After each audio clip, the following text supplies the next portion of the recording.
So like I was saying, these are the northeast moors of the Peak District National Park and South Yorkshire and Derbyshire over that way. And there's some lovely old archaeology around as well in these areas, lovely old stone circles, old defensive ditches. I'm going to try when I can and get to have a look at one or two of them and look at the history.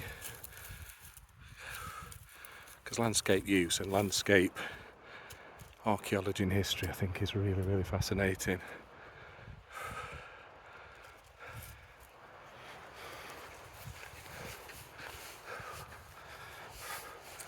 Sorry for any jerky camera actions today. I've got two dogs on two leads on one hand.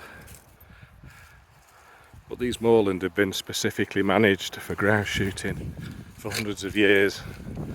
And if they were left and not managed, they'd just grow scrub trees again.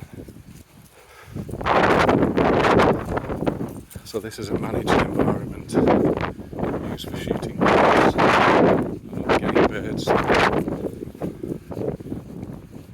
But the shooting season doesn't start till the 12th of August, known here in the UK as the glorious 12th. I don't know whether you'd agree with that if you're not into shooting. I'm not. Well, that's the date.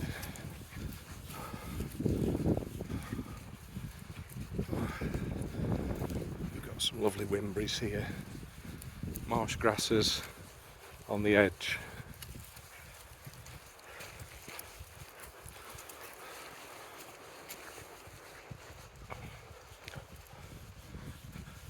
Really nice. And these cleared areas which I can see from further down there, these cleared areas for regrowth.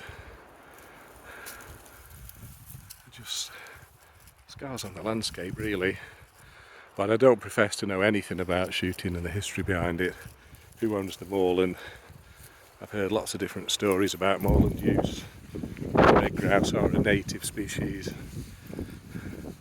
Fantastic when you see them.